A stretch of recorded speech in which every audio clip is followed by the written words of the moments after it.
I am a musician. I studied music at university. I went to Bath and I loved it there. I originally had no plans of moving to London. Off of the back of studying music there, I was lucky enough to audition into a band and we were signed with Sony, and that was an incredible experience. So for a year and a half we were kind of living off tour buses and floors at friends' houses and hotels and all these different places, and it was just the most amazing experience, and I'm so lucky to have had that. But it kind of was this strange, surreal experience where you didn't really have a home the whole time. My parents live abroad, so I didn't have a family home to kind of drop back to, as it were. With music, I'd never really planned or needed to necessitate having a specific home, as it were. And that fell through in some respects, and then it came towards, okay, well, I need to move somewhere to live and pursue my music. And originally that place was going to be Brighton.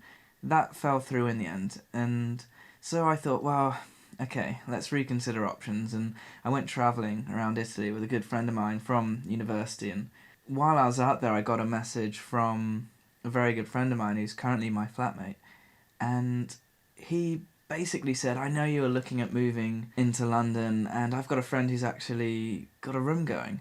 Everyone has a friend of a friend that's in London because everyone goes to London, and by default it seems to be that place that attracts everyone. So without meeting the guy or thinking about it at all, I was moving to London.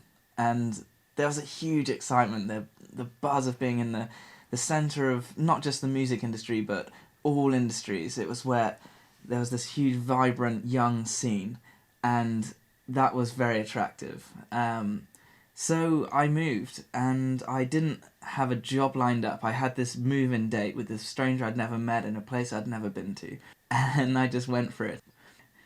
I love technology, I love being creative, and I use Apple products all the time. I thought, why not apply for Apple? And as it turns out, I was quite lucky with that. I'd saved up enough money for just a month and a half, roughly, of rent. It was a big, fresh start, a new chapter, and suddenly I was in central London. There was this initial excitement of being around everything. Just so much was happening all the time, whether it's you're on work or your day off. You're just surrounded by this energy and this buzz, and that was a great initial excitement. I've met so many incredible people in my time in London through open mic nights with my music, and I did realise 6 months into living in London that I hadn't touched an instrument. I hadn't played a gig. I'd not done any music, and that was the reason I moved to London. And I'd been working so hard, I had little energy or money to pursue that at all.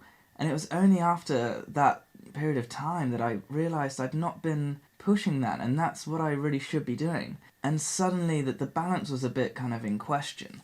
I was trying to push doing my music on top of working full time, and it was very tiring. It was quite exhausting. And then I went through a patch where I had 3 phones stolen. For the first time I'd gone into an overdraft, and I'd taken out a credit card, so financially I'd gone way down, and it was kind of raising to question what was the appeal of London. That wasn't the expectation I had. The reality was something quite different when I was actually there, and you realise you do have to work extremely hard. You get little money for that. It's very tough to pursue your dreams and your passions. It was quite a struggle, and I tried going part-time at one point through work and doing session keys in a band, and it was tricky. There was no money in doing that. London's very tough for the music industry. You have to front money to play gigs. There's so many people doing it.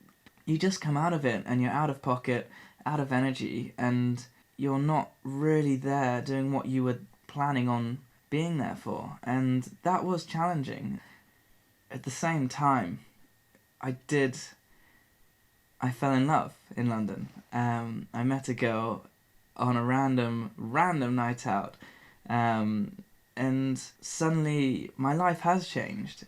And if anything is to be said for London, for all of the strong points and the bad points and the tough financial burdens of it all and the energy that it saps out of you and all of those things, it's also been worth every single minute, because I'm the happiest I've ever been.